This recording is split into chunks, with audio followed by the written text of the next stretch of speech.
Shalom saudara, dalam edisi Voice of Pentecost kali ini, kita akan membahas mengenai hati-hati dengan mulutmu. Pada tahun 1900-an di Amerika Serikat, pernah diadakan suatu penelitian terhadap dua keluarga untuk meneliti pengaruh perkataan dan karakter terhadap keturunan mereka. Secara mengejutkan, hasil yang didapat adalah keluarga Jonathan Edwards yang mendidik anak mereka sesuai perkataan firman Tuhan memiliki keturunan yang berhasil. Sedangkan keluarga Max Jukes yang tidak memperhatikan perkataan mereka sesuai dengan firman Tuhan memiliki keturunan yang buruk dan tidak berhasil. Hal ini membuktikan bahwa perkataan kita memiliki kuasa bagi masa depan kita. Yesaya 50 ayat 4 dikatakan, Tuhan Allah telah memberikan kepadaku lidah seorang murid, supaya dengan perkataan aku dapat memberi semangat baru kepada orang yang letih lesu. Setiap pagi ia mempertajam pendengaranku untuk mendengar seperti seorang murid. Pertanyaannya sekarang, bagaimana caranya agar lidah kita disebut sebagai lidah seorang murid? Yang pertama, mengendalikan setiap perkataan yang keluar dari mulut kita. Yakobus 3 ayat 5, 6, dan 8 berkata, demikian juga lidah, walaupun suatu anggota kecil dari tubuh, namun dapat memegahkan perkara-perkara yang besar. Lihatlah, betapapun kecilnya api, ia dapat membakar hutan yang besar. Lidah pun adalah api. Ia merupakan suatu dunia kejahatan dan mengambil tempat di antara anggota-anggota tubuh kita sebagai sesuatu yang dapat menodai seluruh tubuh dan menyalakan roda kehidupan kita. Sedang ia sendiri dinyalakan oleh api neraka. Tetapi tidak seorang pun yang berkuasa menjinakkan lidah. Ia adalah sesuatu yang buas, yang tak terkuasai, dan penuh racun yang mematikan. Hal ini harusnya menyadarkan kita bahwa dosa perkataan atau dosa lidah bukanlah sesuatu yang main-main. Daud sendiri menyatakan bagaimana dia memiliki tekad yang kuat untuk menjaga dirinya supaya jangan berdosa dengan lidahnya. Daud memberikan sebuah istilah menahan mulutnya dengan kekang, di mana kekang artinya melakukan kontrol, memegang kendali terhadap mulut atau perkataan kita. Memang bukan sesuatu yang mudah, tapi bukan merupakan hal yang mustahil karena dengan pertolongan dari Roh Kudus, kita pasti bisa melaluinya. Yang kedua, menyadari bahwa semua perkataan kita diperhatikan oleh Tuhan. Perkataan merupakan ekspresi hati dan ungkapan dari apa yang kita pikirkan. Tuhan melihat kita jauh ke lubuk hati kita yang terdalam. Ia mengetahui segala motivasi hati kita. Mungkin orang lain dapat kita bohongi dengan perkataan manis dan lembut yang sebenarnya hanya sekedar menutupi hati yang busuk atau pikiran yang jahat. Tapi Tuhan tidak dapat dibohongi. Daud menyatakan dalam Mazmur 139 ayat 4, sebab sebelum lidahku mengeluarkan perkataan, sesungguhnya semuanya telah kau ketahui, ya Tuhan. Dalam konteks dunia modern saat ini, di mana media sosial menjadi salah satu sarana komunikasi yang dipakai untuk mengungkapkan ide, pendapat, komentar, informasi, bahkan curahan isi hati, jari-jari kita sebagai alternatif lidah atau bisa dikatakan sebagai lidah yang menuliskan perkataan kita di medsos juga harus kudus.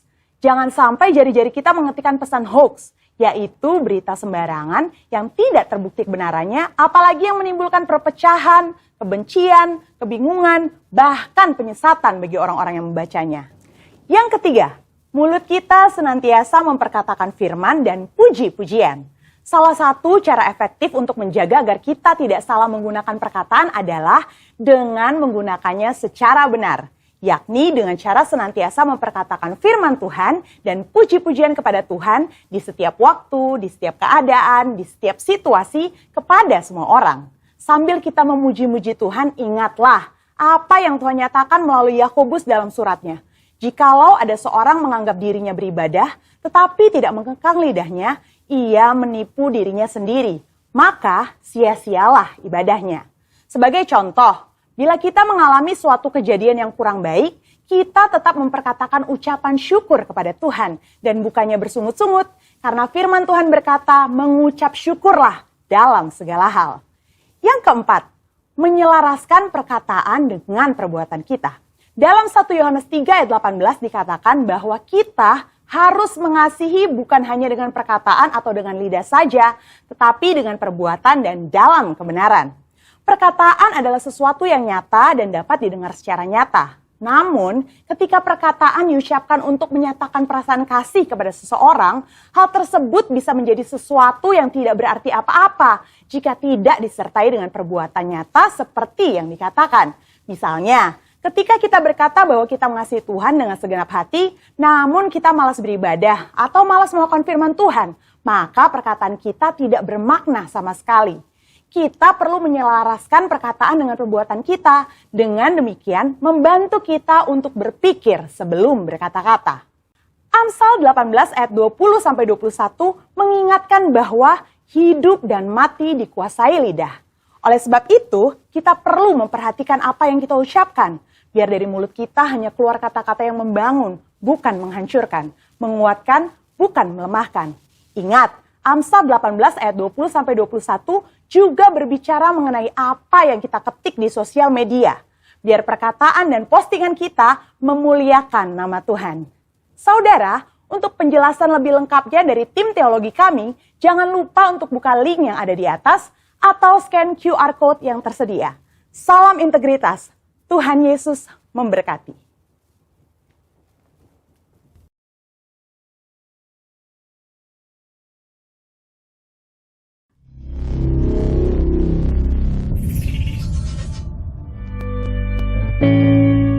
Dalam lindungan Allah, orang yang duduk dalam lindungan yang maha tinggi dan bermalam dalam naungan yang maha kuasa akan berkata kepada Tuhan, tempat perlindunganku dan kubu pertananku, Allahku yang kupercayai. Sungguh, dialah yang akan melepaskan engkau dari jerat penangkap burung, dari penyakit sampar yang busuk. Dengan kepaknya ia akan menundungi engkau, di bawah sayapnya engkau akan berlindung. Kesetiaannya ialah perisai dan pagar tembok. Engkau tak usah takut terhadap kedahsyatan malam, terhadap panah yang terbang di waktu siang, terhadap penyakit sampar yang berjalan di dalam gelap, terhadap penyakit penular yang mengamuk di waktu petang. Walau 1000 orang terbang di sisimu dan 10.000 di sebelah kananmu, tetapi itu tidak akan menimpamu. Engkau hanya menontonnya dengan matamu sendiri dan melihat pembalasan terhadap orang-orang fasik. Sebab Tuhan ialah tempat perlindunganmu, yang maha tinggi telah kau buat tempat perteduhanmu. Malapetaka tidak akan menimpa kamu, dan tulah tidak akan mendekat kepada kemahmu. Sebab malaikat-malaikatnya akan diperintahkannya kepadamu untuk menjaga engkau di segala jalan. Mereka akan menatang engkau di atas tangannya, supaya kakimu jangan terantuk kepada batu. Singa dan ular tedung akan kau langkahi. Engkau akan menginjak anak singa dan ular naga. Sungguh hatinya melekat kepadaku, maka aku akan meluputkannya. Aku akan membentenginya sebab ia mengenal namaku. Bila ia berseru padaku, aku akan menjawab. Aku akan menyertai dia dalam kesesakan. Aku akan meluputkannya dan memuliakannya. Dengan panjang umur akan kukenyangkan dia, dan akan kuperlihatkan kepadanya keselamatan daripadaku. Amin. Shalom. Shalom jemaat terkasih yang ada di rumah, Bapak Ibu. Pada pagi hari ini kita patut bersyukur kepada Tuhan yang selalu ada menjaga kita, melindungi kita, dan selalu memberikan berkat-Nya dalam kehidupan kita. Sebelum kita masuk dalam ibadah kita satu dalam doa. Haleluya Tuhan. Bapa di surga, kami mengucap syukur buat kasih setia-Mu di dalam kehidupan kami Tuhan. Engkau sungguh luar biasa Bapa. Engkau sungguh baik Tuhan. Engkau telah menjaga kami. Engkau melawat hidup kami dengan sempurna Bapa. Pada pagi hari ini Tuhan, dengan keterbatasan kami Tuhan, kami datang bersungkur di hadapan-Mu Tuhan. Mau memuji Engkau Tuhan, mau menyembah Engkau Tuhan.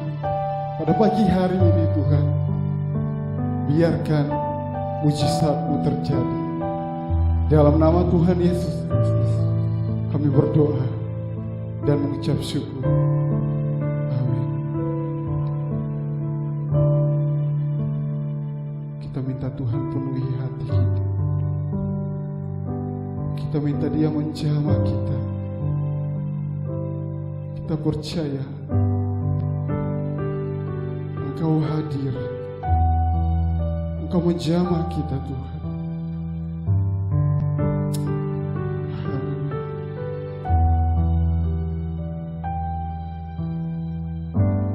Penuhi hatiku dengan hati-Mu.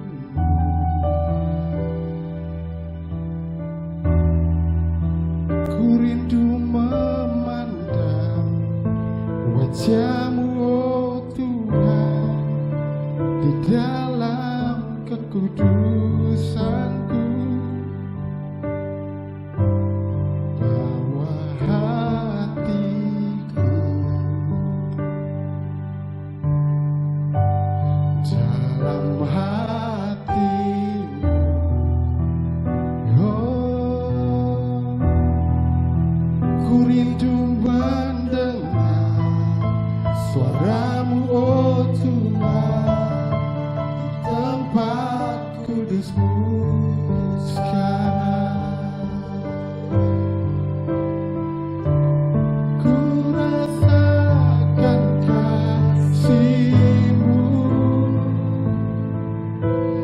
dan indahnya kekudusan-Mu, penuhi dengan kasih-Mu. Diam di hadirat-Mu, ku mengangkat tanganku dan ku bersyukur menyembah-Mu, penuhi dengan kasih-Mu. Diam di hadirat-Mu, oh, kami bersyukur atas kasih setia-Mu, Tuhan.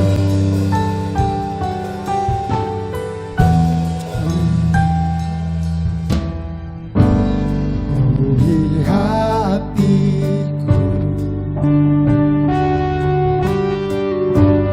dengan hati-Mu.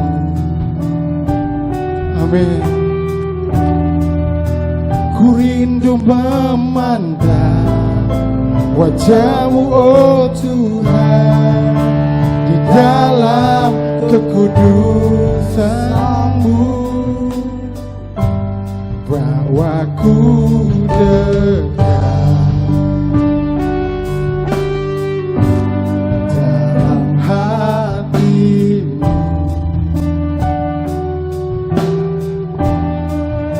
Ku rindu mendengar suara-Mu, oh Tuhan, di tempat kudus-Mu sekarang. Ku rasakan kasih-Mu dan indahnya kekudusan-Mu, penuhi dengan kasih-Mu. Diam di hadirat-Mu,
sembah Dia.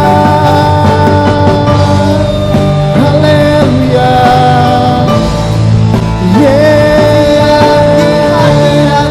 Bapa, kami menyembah Tuhan.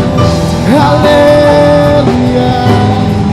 Penuhi hati kami Tuhan. Haleluya.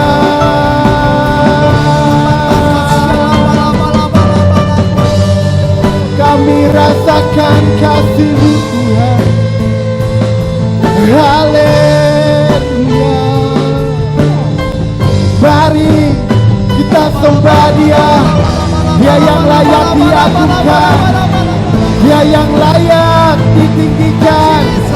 Haleluya.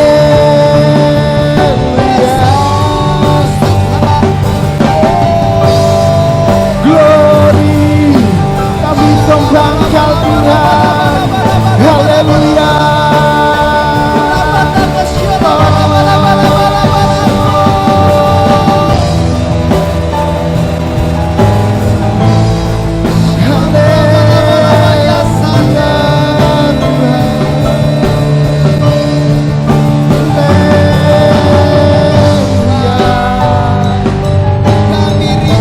Bersyukur atas kasih setia-Mu. Kau Allah yang dahsyat Tuhan. Haleluya. Haleluya. Haleluya. Haleluya.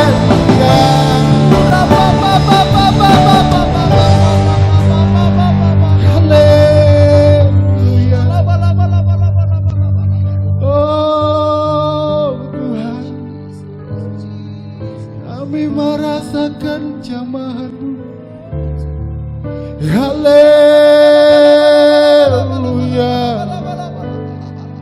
Oh Tuhan. Haleluya Tuhan. Kami merasakan hadirat-Mu Tuhan. Kami merasakan hadirat-Mu Tuhan. Haleluya Tuhan. Glory Tuhan. Amin Tuhan.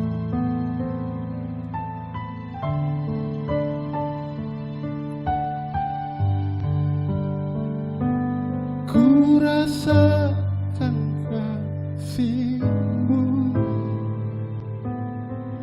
dan indahnya Amin. Penuhi dengan kasih-Mu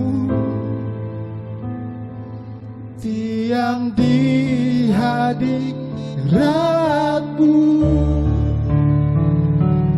Ku mengangkat tanganku dan ku bersyukur menyembah-Mu, penuhi dengan kasih-Mu diam di hadirat-Mu.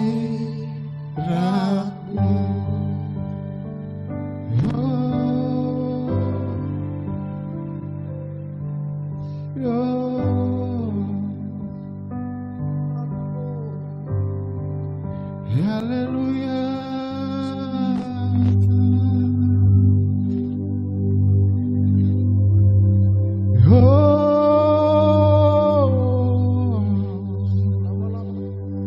Haleluya.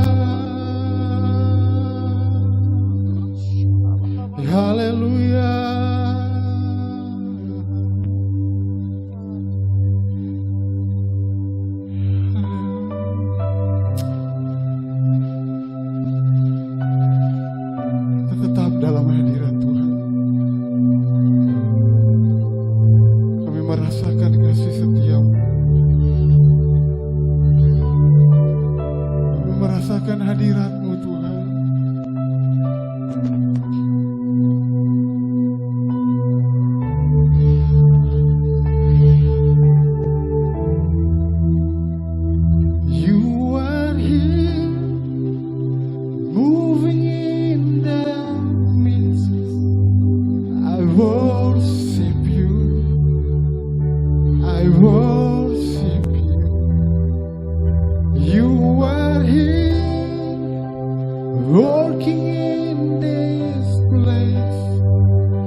worship you.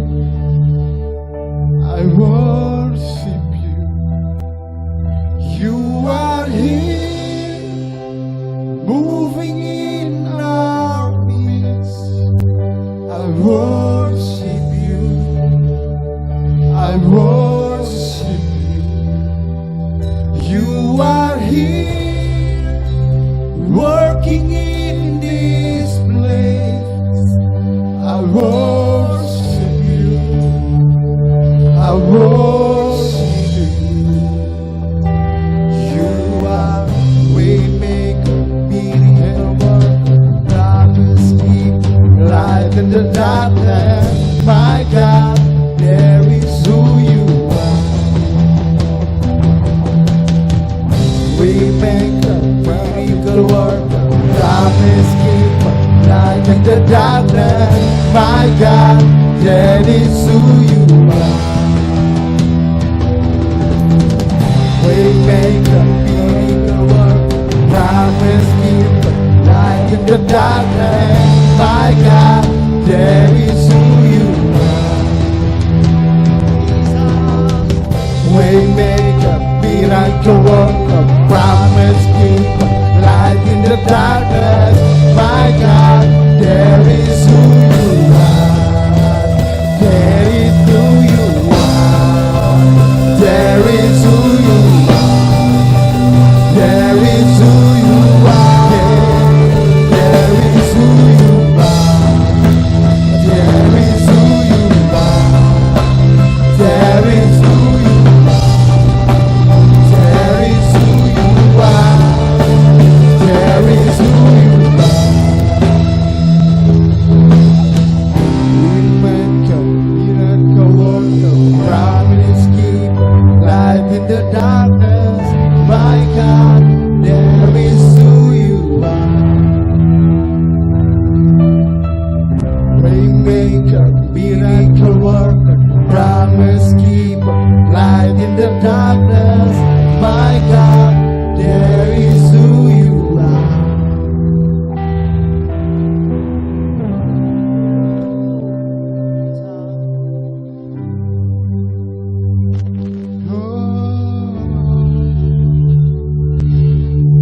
Haleluya Tuhan. Amin. Kami siap untuk menyenangkan hatimu Tuhan. Kami siap untuk memuji bagi namamu Tuhan. Haleluya. Haleluya. Berikan sorak-sorak yang meriah buat Tuhan. Dia datang dan bertata. Amin. Haleluya. Haleluya. Glory. Yeah.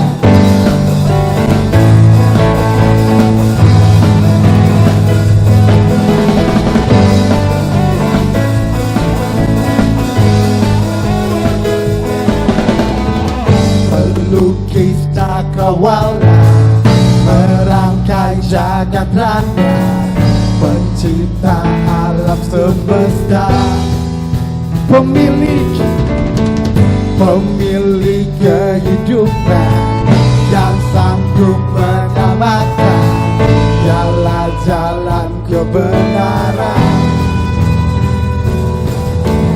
Kami rindukan kuasa lawatanmu, kebangkitan pasti terjadi. Oh, oh, oh. Datanglah dan berkata, kuatan berkuasa, saat hati bersatu menaikkan pujian, belenggu dipatahkan, mujizat dinyatakan. Great is our God. Mari kita memuji Tuhan dengan sorak-sorai. Kita mau mengagungkan namanya. Amin. Yeah. Dia pemilik kehidupan. Yeah. Yang sanggup menyelamatkan jalan-jalan kebenaran. Kami rindukan kuasa lawatan.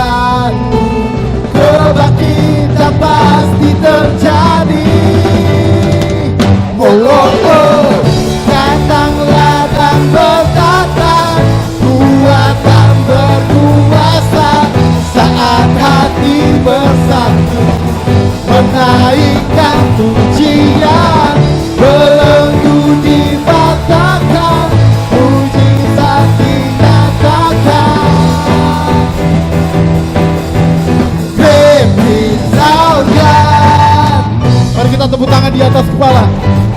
Hei! Kita percaya Yesus telah datang dan berkata, amin. Yeay! Kami percaya kasih-Mu Tuhan. Kami rindukan kuasa lawatan-Mu, kebangkitan pasti terjadi. Datanglah dan berkata, kuat dan berkuasa, saat hati bersatu menaikkan pujian. Belum ku dimatakan, mujizat dinyatakan. Great is our God, great is our God, great is our God. Berikan sorak-sorak yang meriah buat Tuhan. Haleluya, haleluya, haleluya. Glory, haleluya, haleluya.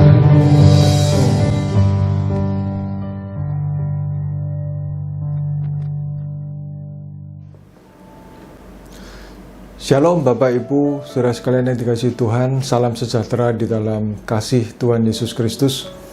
Saya percaya pemeliharaan Tuhan terus ada pada saudara dan saya, pada kita semuanya.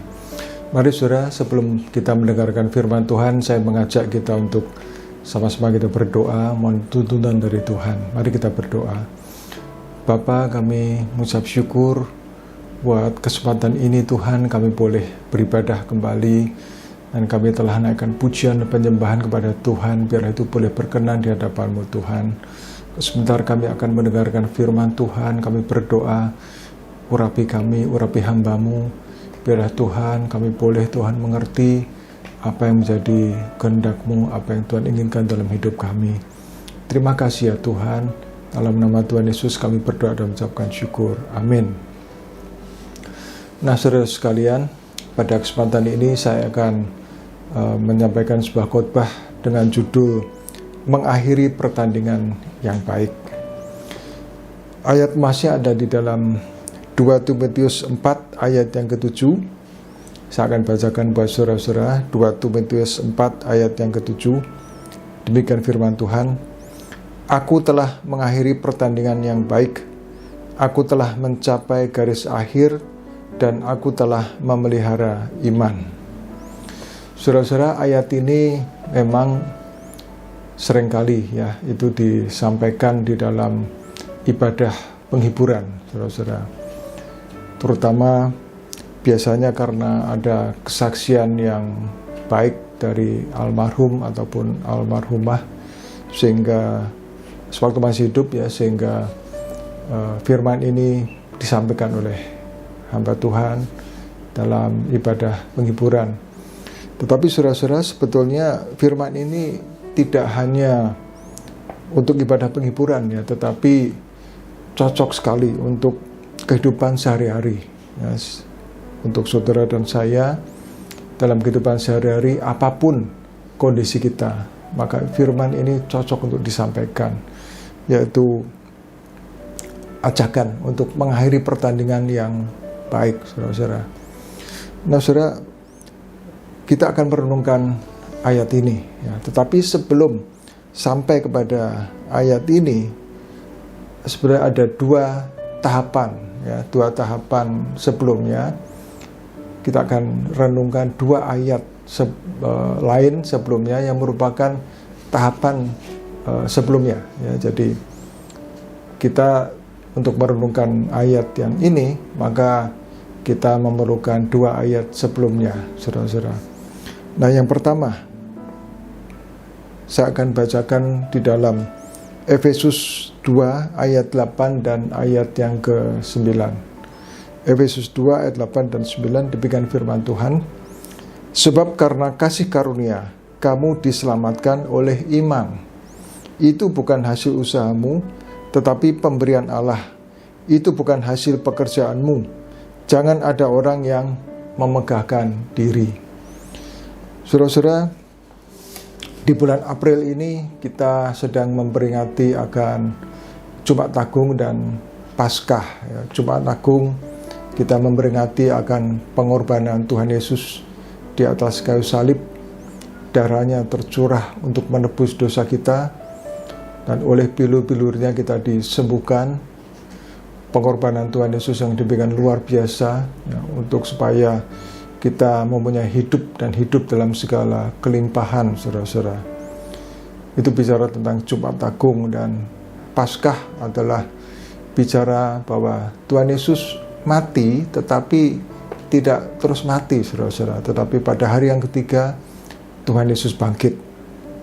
Bangkit dengan kemenangan, bangkit mengalahkan maut, bangkit mengalahkan iblis. Ya. Kuasa maut sudah dipatahkan, kuasa iblis ditundukkan, dipatahkan. Tuhan Yesus bangkit dengan kemenangan, saudara-saudara. Itu bicara tentang Paskah. Nah, saudara-saudara, oleh sebab itu, karena Tuhan Yesus sudah berkorban untuk kita dan menang, bangkit dari antara orang mati, maka kita yang percaya pada Dia, kita memperoleh keselamatan, saudara-saudara. Barang siapa yang bertobat, percaya dan menerima Tuhan Yesus sebagai satu-satunya Tuhan dan Juru Selamat secara pribadi, maka orang itu menerima keselamatan. Dan hanya Tuhan Yesus adalah satu-satunya jalan, karena Yohanes 14 ayat 6 mengatakan bahwa Akulah jalan, kebenaran, dan hidup. Tidak ada seorang pun sampai kepada Bapa kalau tidak melalui Aku. Ya, jadi satu-satunya jalan, saudara-saudara. Nah, saudara-saudara, apakah kemudian kalau kita sudah percaya pada Tuhan Yesus, kemudian kita sudah menerima keselamatan, itu kemudian cukup? Ya, cukup kalau pada saat itu kita kemudian dipanggil Tuhan, mati, ya. Seperti contohnya salah satu penjahat di sebelah salib dari Tuhan Yesus, yang dia percaya pada Tuhan Yesus, bertobat, percaya, maka dikatakan oleh Tuhan bahwa hari itu juga dia ada bersama dengan Tuhan Yesus di Firdaus, saudara-saudara. Itu kalau segera mati. Tetapi saudara-saudara, pada umumnya kan tidak demikian, ya. Pada umumnya orang masih melanjutkan tugas di dunia, hidup di dunia. Ya, jadi tidak cukup hanya berhenti sampai di situ saja, tetapi yang kedua, ya. Ayat yang kedua kita akan membaca di dalam Filipi 2 ayat yang ke-12. Demikian firman Tuhan, Filipi 2 ayat 12 dikatakan, Hai saudara-saudaraku yang kekasih, kamu senantiasa taat, karena itu tetaplah kerjakan keselamatanmu dengan takut dan gentar. Bukan saja seperti waktu aku masih hadir, tetapi terlebih pula sekarang waktu aku tidak hadir. Nah, saudara, tidak cukup hanya kita menerima justification, kita diselamatkan oleh anugerah, oleh iman, tetapi kita harus mempertahankan keselamatan itu, mengerjakan keselamatan itu. Nah, sebagai suatu analogi, saudara-saudara, pada waktu kita masih berdosa, kita belum terima Tuhan Yesus, maka sebagai analogi itu seperti kita masih ada di dalam lubang yang penuh dengan lumpur dosa, ya. Dan manusia berusaha untuk lepas atau naik ke tempat yang datar dan bersih, tetapi dengan kemampuannya sendiri tidak bisa. Dengan kemampuan sendiri, entah itu berbuat baik, entah itu berpuasa, entah itu apapun, ya, dengan segala kemampuan sendiri, manusia berusaha untuk keluar dari lubang lumpur itu tidak sanggup. Hanya Tuhan yang sanggup. Kasih karunia Tuhan, penebusan Tuhan Yesus di atas kayu salib, itulah yang sanggup. Sehingga secara analogi digambarkan setelah kita keluar dari lubang lumpur, saudara-saudara. Tetapi pada waktu kita sudah berada di tempat yang bersih dan kering, maka kita tetap mempunyai free will, kehendak bebas, dan masih bisa untuk apa? Menceburkan diri lagi ke dalam mana lubang lumpur itu, saudara-saudara. Itulah orang yang sudah terima Tuhan Yesus, sudah diselamatkan, tapi kemudian karena satu dan lain hal, maka dia kemudian undur daripada Tuhan dan bahkan dia murtad. Nah, itu keselamatan bisa hilang, saudara-saudara. Wahyu 3 ayat 5 mengatakan, ini Tuhan Yesus sendiri mengatakan, ya, dikatakan, barang siapa menang, ia akan dikenakan pakaian putih yang demikian. Aku, kata Tuhan Yesus, aku tidak akan menghapus namanya dari kitab kehidupan, melainkan aku akan mengaku namanya di hadapan Bapa-Ku dan di hadapan para malaikatnya. Ya. Aku, kata Tuhan, tidak akan menghapus namanya dari kitab kehidupan. Nah, saudara, artinya apa? Artinya bisa juga ada orang yang dihapus namanya dari kitab kehidupan. Ya, jadi keselamatan itu bisa hilang, saudara-saudara. Jadi keselamatan harus dijaga. Ya, jadi pertama, bertobat, percaya pada Tuhan Yesus, diselamatkan, itu anugerah, pemberian cuma-cuma, bukan oleh karena usaha kita, bukan oleh karena pekerjaan kita, bukan oleh karena kehebatan kita, tapi kasih karunia. Tapi kemudian setelah menerima keselamatan, ada bagian yang kita harus lakukan, yaitu menjaga keselamatan itu. Sehingga apa? Sehingga kita akan terus memperoleh keselamatan. Nah, saudara-saudara, pada sekitar tahun 1945, ya, itu ada disebutkan orang the Fabulous Trio of God. Jadi ada tiga serangkai, ya, 3 orang yang luar biasa yang dipakai Tuhan. Itu adalah salah satunya sudah pasti kenal namanya, yaitu Billy Graham. Ya. Tapi 3 itu tidak hanya Billy Graham, jadi 3 orang adalah satu Billy Graham, kemudian Chuck Templeton, dan juga Brown Clifford. Nah, saudara-saudara, kalau Billy Graham kita mengenal atau kita tahu, ya, bahwa beliau adalah seorang penginjil yang luar biasa dan hidup sampai masa tuanya dan terus berkarya dengan luar biasa, memelihara iman dengan luar biasa, Billy Graham. Tetapi di mana yang 2 itu, Chuck Templeton dan Brown Clifford, di mana? Tidak terdengar. Nah, saudara, padahal pada masa tahun 45-an, pada waktu mereka masih sekitar mungkin umur 20-30 tahunan, saudara-saudara, itu justru kedua orang yang disebutkan belakangan itu lebih dikenal orang, ya, lebih hebat lah, ya, dalam tanda petik seperti itu, dikenal orang lebih terlebih lagi ketimbang Billy Graham-nya sendiri, saudara-saudara.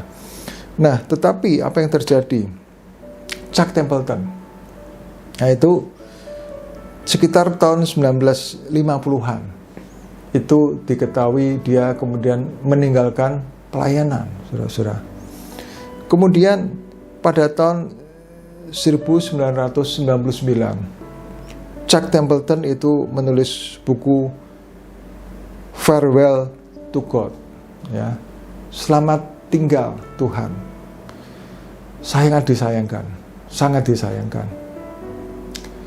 Kemudian apa yang terjadi dengan Brown Clifford? Nah, saudara, Brown Clifford ini pengkhotbah yang luar biasa, saudara, karena orang-orang itu rela antri berjam-jam, ya, untuk bisa mendengarkan khotbah dari Brown Clifford ini, ya. Bahkan suatu saat pada waktu diundang di Universitas Baylor, ya, di situ orang-orang memotong. Di situ ada sebuah lonceng yang bertentang setiap jam mestinya, dan di situ sampai orang-orang itu memotong tali lonceng. Supaya apa? Supaya tidak mengganggu suara lonceng itu, karena mereka kepingin mendengarkan khotbah dari Brown Clifford. Begitu luar biasa, begitu fenomenal. Tapi apa yang terjadi? Tahun 1950-an, ya, Brown Clifford diketahui itu kecanduan alkohol. dan kemudian meninggal dalam kondisi yang terpuruk. Sangat disayangkan, saudara-saudara. Nah, tinggal Billy Graham yang terus mempertahankan iman, mengerjakan keselamatannya. Bahkan dia itu juga pantas untuk disebutkan sebagai sesuai dengan ayat emas yang kita baca tadi, yaitu yang ketiga tadi, saudara-saudara. Ya, saya ulangin ya, 2 Timotius 4 ayat yang 7 dikatakan, aku telah mengakhiri pertandingan yang baik, aku telah mencapai garis akhir, dan aku telah memelihara iman. Saudara-saudara, tahun 2021 saat ini, saudara dan saya ada di tempat kita masing-masing, dengan kondisi kita masing-masing. Nah, saya percaya ya bahwa saudara adalah orang-orang, saya berharap saudara orang-orang yang sudah menerima Tuhan Yesus sebagai satu-satunya Tuhan dan Juru Selamat secara pribadi, menerima keselamatan. Pertanyaannya, 5 tahun lagi, 10 tahun lagi, kalau Tuhan Yesus belum datang, ada di mana kita? Atau saat Tuhan Yesus datang, apakah kita siap sedia? Nah, saudara, itu pertanyaannya ya. Sehingga nasihat dari firman Tuhan pada kesempatan ini, jangan hanya berhenti terima justification, keselamatan secara cuma-cuma, tetapi tetaplah kerjakan keselamatan kita. Dan bahkan tidak cukup hanya tahap kedua itu, masuk ke dalam tahap ketiga, yaitu bertanding yang baik. Aku telah mengakhiri pertandingan yang baik, aku telah mencapai garis akhir, dan aku telah memelihara iman. Saudara, mungkin ada yang bertanya, nah, apakah betul bahwa kita orang percaya itu memang apakah harus bertanding atau berlomba? Apakah itu wajib? Itu pilihan atau wajib, saudara-saudara? Nah, saya akan mengajak kita membaca di dalam Ibrani 12. Ya, Ibrani 12 ayat 1 dan 2. Saya akan bacakan, saudara-saudara. Dikatakan demikian, Ibrani 12 ayat 1 dan 2. Karena kita mempunyai banyak saksi, bagaikan awan yang mengelilingi kita, marilah kita menanggalkan semua beban dan dosa yang begitu merintangi kita, dan berlomba dengan tekun. Saudara perhatikan, dalam perlombaan yang diwajibkan bagi kita. Sekali lagi, perlombaan yang diwajibkan bagi kita. Marilah kita melakukannya dengan mata yang tertuju kepada Yesus, yang memimpin kita dalam iman dan yang membawa iman kita itu kepada kesempurnaan, yang dengan mengabaikan kehinaan tekun memikul salib ganti sukacita yang disediakan bagi Dia yang sekarang duduk di sebelah kanan tahta Allah. Saudara-saudara, pertandingan atau perlombaan itu bukan pilihan, bukan mau atau tidak mau, tetapi diwajibkan. Wajib, saudara-saudara, ya. Wajib. Nah, ada ayat-ayat lain, ya, saudara mungkin catat ya, saudara-saudara, ya. Di layar tolong akan ditampilkan, ya, saudara catat, ya, yaitu di dalam Filipi 2 ayat 16, ya, Filipi 2 ayat 16, kemudian di 1 Korintus 9 ayat 24 dan 25, dan 1 Timotius 6 ayat yang ke-12. Saudara catat, dan saudara nanti setelah ini saudara boleh membuka Alkitab lagi, saudara renungkan baik-baik. Perlombaan atau pertandingan, dan itu diwajibkan, saudara-saudara, wajibkan. Nah, kemudian pertanyaan selanjutnya, mungkin saudara bertanya, kalau perlombaan begitu, wah berarti ini dong ya, bersaing sesama orang Kristen kalau gitu. Apakah demikian, saudara-saudara? Nah, saudara-saudara, kita bukan bersaing sesama orang Kristen, ya. Ayat ini saya percaya bukan dimaksudkan untuk masing-masing anak Tuhan bersaing satu sama yang lain. Bukan itu yang dimaksudkan. Karena apa? Karena Tuhan justru menyuruh kita untuk saling tolong-menolong dalam pertumbuhan iman, ya. Dan bahkan Tuhan Yesus pernah menegur murid-muridnya Pada waktu apa? Pada waktu murid-muridnya itu ribut, saudara-saudara, ya. Ributnya apa? Memperbincangkan siapa yang terbesar di antara mereka. Itu Tuhan Yesus tidak suka. Tuhan Yesus menegur, saudara-saudara. Jadi dari pengertian itu, maka kita percaya bahwa kalau dimaksud dengan pertandingan, itu bukan berarti bertanding atau bersaing antar sesama orang Kristen, saudara. Tetapi tentu dalam hal yang lain. Dalam hal apa, saudara-saudara, itu? Nah, tentu disebut pertandingan itu berlomba melawan apa? Melawan kedagingan kita sendiri, melawan hawa nafsu, keinginan mata, keangkuhan hidup, melawan apalagi kemerosotan iman, melawan kemalasan dan sebagainya, saudara. Nah, itu kita harus bertanding, ya, saudara-saudara. Nah, saya akan mengajak kita sekarang membaca di dalam 1 Korintus 3, ya. 1 Korintus 3 ayat 10 dimulai. Demikian firman Tuhan. 1 Korintus 3 ayat 10 dimulai, saya akan bacakan. Sesuai dengan kasih karunia Allah yang dianugerahkan kepadaku, aku sebagai seorang ahli bangunan yang cakap telah meletakkan dasar dan orang lain membangun terus di atasnya. Tetapi tiap-tiap orang harus memperhatikan bagaimana ia harus membangun di atasnya. Karena tidak ada seorang pun yang dapat meletakkan dasar lain daripada dasar yang telah diletakkan, yaitu Yesus Kristus. Saudara perhatikan ayat berikutnya. Entahkah orang membangun di atas dasar ini dengan emas, perak, batu permata, kayu, rumput kering atau jerami.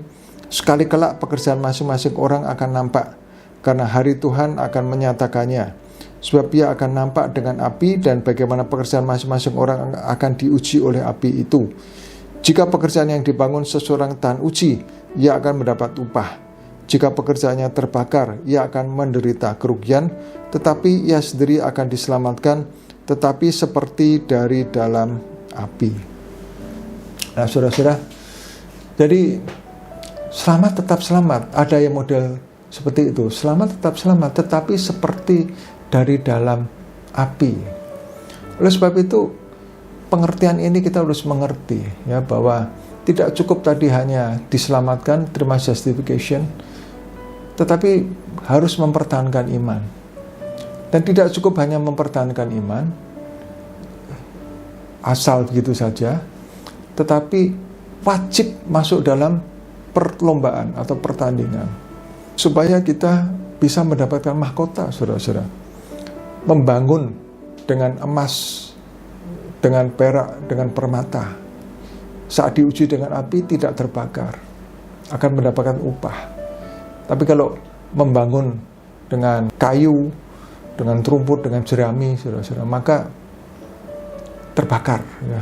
Selamat sih selamat, tetapi seperti dari dalam api, ya, saudara. Jadi pertandingan itu wajib, dan kita mesti dengan sungguh-sungguh melakukannya supaya apa? Supaya kita memperoleh mahkota, saudara-saudara, ya.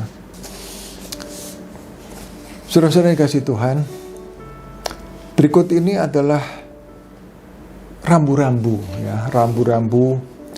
Apa sih yang menyebabkan iman itu bisa kandas, ya? Apa yang menyebabkan? Nah, ini kita harus hati-hati. Oleh sebab itu, saya ingin mengajak kita memperhatikan, ya, di dalam Markus 4, ya. Saya akan bukakan, saya akan bacakan. Nah, tentu ini ayat 1-20, tetapi kita tentu tidak akan baca semuanya, ya, saudara-saudara, ya. Ya, saya akan ceritakan bahwa suatu kali Tuhan Yesus itu mengajar, memberikan perumpamaan, ya, perumpamaan tentang seorang penabur, ya. Dikatakan bahwa adalah seorang penabur keluar untuk menabur. Pada waktu ia menabur, sebagian benih itu jatuh di pinggir jalan, lalu datanglah burung dan memakannya sampai habis. Itu yang pertama. Yang kedua, sebagian jatuh di tanah yang berbatu-batu, yang tidak banyak tanahnya, lalu benih itu pun segera tumbuh karena tanahnya tipis. Tetapi sesudah matahari terbit, layulah ia dan menjadi kering karena tidak berakar. Yang ketiga, sebagian lagi jatuh di tengah semak duri, lalu semakin besarlah semak itu dan menghimpitnya sampai mati sehingga ia tidak berbuah. Dan yang keempat, sebagian jatuh di tanah yang baik, dan dia bertumbuh menghasilkan buah 30 kali lipat, 60 kali lipat, 100 kali lipat. Nah, saudara-saudara, ini bicara tentang pertumbuhan kekristenan juga ya.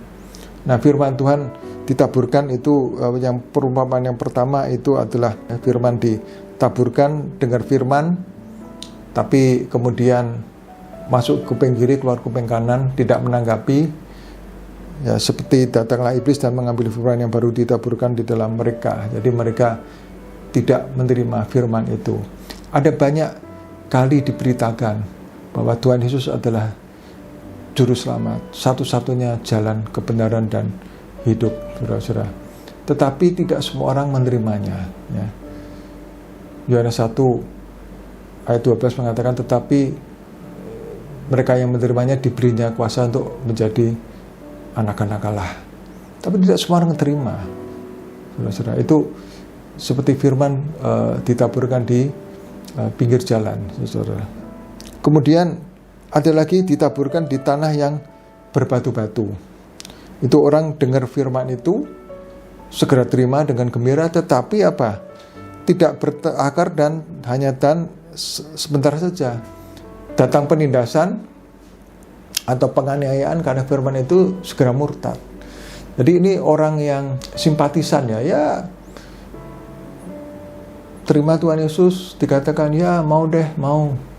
Tapi tidak sungguh-sungguh dengan segenap hatinya, ya, sehingga kemudian pada waktu terjadi penganiayaan atau terjadi penindasan, ya, maka dengan gampangnya bilang, udahlah aku tinggalkan, seperti itu, ya. Itu model yang kedua. Dan ada lagi yang ketiga, yang ditaburkan di tengah semak duri, ya. Nah, itu orang yang sungguh-sungguh dia mau bertumbuh dalam Tuhan, yes, mau. Tetapi apa yang menjadi masalah, ya, dikatakan bahwa ayat yang ke-19 dari Markus 4 dikatakan, lalu kekhawatiran dunia ini dan tipu daya kekayaan dan keinginan-keinginan akan hal yang lain masuklah menghimpit firman itu sehingga tidak berbuah. Nah, saudara, ada begitu banyak, ya, begitu banyak godaan, begitu banyak cobaan, kekhawatiran dunia, tipu daya kekayaan. Berapa banyak orang oleh karena kekayaan, oleh karena ketenaran, sampai rela, ya, meninggalkan atau menjual imannya, saudara-saudara. Berapa banyak, kita banyak mengerti akan hal itu. Nah, ini mesti hati-hati, saudara-saudara. Berlomba dengan sungguh-sungguh, mempertahankan iman dan berlomba dengan sungguh-sungguh. Sehingga kekhawatiran dunia dan tipu daya kekayaan dan keinginan-keinginan akan yang lain itu tidak sampai membuat kita menjadi undur, menjadi murtad. Mesti diperhatikan, saudara-saudara. Dan yang keempat adalah ditaburkan di tanah yang baik adalah orang yang bertekun, yang sungguh-sungguh dengan segenap hati, ya. Tidak hanya mempertahankan iman, tetapi juga masuk dalam pertandingan yang diwajibkan dan keluar sebagai pemenang. Nah, saya berdoa supaya saudara dan saya adalah orang-orang yang seperti itu, ya. Dan sebuah nasihat di dalam Roma 8 ayat yang 13 dikatakan, sebab jika kamu hidup menurut daging, kamu akan mati. Tetapi jika oleh roh kamu mematikan perbuatan-perbuatan tubuhmu, kamu akan hidup. Nah, ini nasihat supaya hidup kita dipimpin oleh Roh Kudus. Nah, saudara, kita belajarlah untuk taat.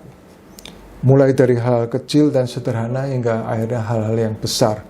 Taat apa? Taat, peka, nurut akan pimpinan Roh Kudus yang berbicara di hati kita, hati nurani kita.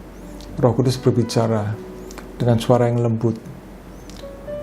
Nah, mulai perkara-perkara kecil, coba belajar untuk taat, sampai kepada perkara-perkara yang besar, saudara-saudara. Miliki kemampuan yang kuat, ya. Jangan makan itu kemalasan, jangan malas, kemudian menunda waktu, nanti dulu, atau meremehkan, menggampangkan apa yang saat Roh Kudus berbicara dalam hati nurani, itu menjadi hambatan-hambatan untuk kita bisa bertumbuh, saudara. Tetapi bila kita memiliki kemauan yang kuat, ya, kemauan yang kuat untuk menang dalam perlombaan yang diwajibkan bagi kita, ya. Nah, saudara-saudara, sebelum saya tutup, saya ingin mengajak kita menyaksikan sebuah tayangan video mengenai sebuah pertandingan.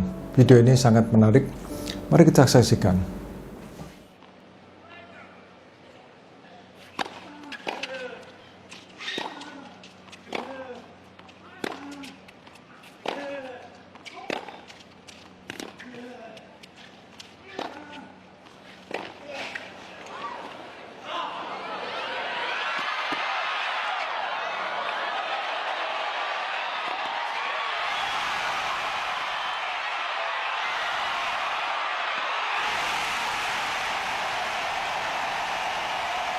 Unreal, that's incredible. And Andy Roddick, if he had a sore foot, he hasn't got it right now.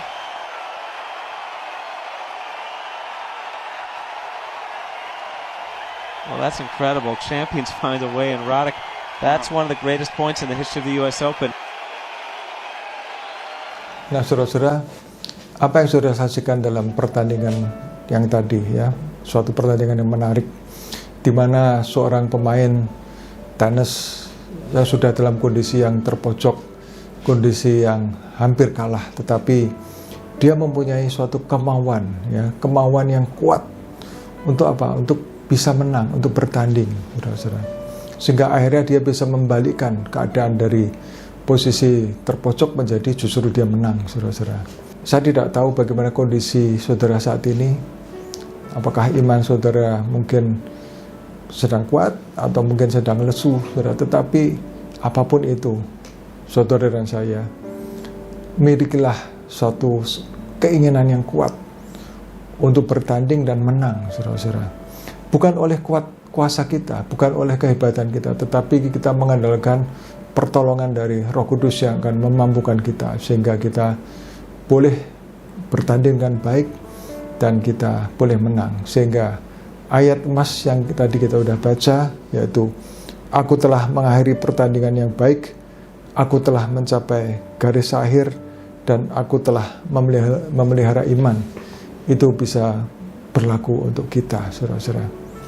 Dan last but not least, saya ingin ingatkan pada saudara dan saya, untuk kita semuanya, ingat akan tugas yang Tuhan berikan kepada kita sebagai anak-anak Allah, yaitu apa?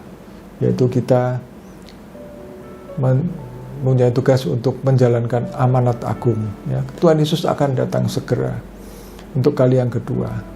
Biarlah kita boleh mempersiapkan umat yang layak, kita boleh menjadi saksinya, supaya apa? Sebanyak mungkin orang boleh diselamatkan, dan kita semua boleh siap menerima kedatangan Tuhan Yesus kali yang kedua. Oleh sebab itu, mari kita menjadi orang-orang yang prajurit-prajurit yang gagah perkasa, ya, yang mempunyai gaya hidup berdoa, memuji dan menyembah Tuhan dalam unity siang dan malam, dan melakukan kehendak Tuhan pada zaman ini. Dan kita mempunyai tekad yang kuat dengan pertolongan Roh Kudus, dan kita masuk dalam pertandingan yang diwajibkan bagi kita, dan kita keluar sebagai pemenang. Amin. Mari kita berdoa. Tuhan, terima kasih buat kesempatan ini kami telah mendengar firman-Mu. Tuhan, kami tidak mau hanya berhenti, Tuhan. Kami terima keselamatan, kemudian kami pasif. Tetapi kami mau masuk dalam tahap berikutnya, yaitu kami mengerjakan keselamatan kami dengan takut dan gentar. Dan Tuhan, kami juga tidak akan berhenti sampai di situ saja, Tuhan. Tapi kami mau masuk, Tuhan, dalam pertandingan yang diwajibkan bagi kami. Dan kami terus, Tuhan, berjuang dengan sungguh-sungguh oleh pertolongan Roh-Mu yang kudus. Kami punya tekad yang kuat, dan sehingga kami boleh tampil sebagai pemenang. Kami memperoleh mahkota, dan kami boleh menjadi saksi-Mu, Tuhan. Dan kami boleh juga membawa jiwa-jiwa untuk datang kepadamu. Nama Tuhan dipermuliakan, Tuhan disenangkan. Terima kasih, Tuhan. Pimpin kami semuanya, kami serahkan hidup kami semuanya ke dalam tangan Tuhan. Dalam nama Tuhan Yesus kami berdoa dan mengucapkan syukur. Amin. Mari saudara-saudara, kita angkat tangan dan kita mohon berkat dari Tuhan. Saudara-saudara dikasihi Tuhan, terimalah berkat, anugerah, perlindungan, kasih Tuhan yang sempurna dari Allah Bapa di surga, di dalam anaknya yang tunggal Yesus Kristus Tuhan, serta persekutuan manis dengan Roh Kudus menyertai kita semuanya, mulai saat ini sampai Maranatha. Tuhan Yesus datang kali yang kedua untuk menjemput kita semuanya, dan bahkan sampai selama-lamanya. Yang percaya sama-sama katakan, amin. Tuhan memberkati.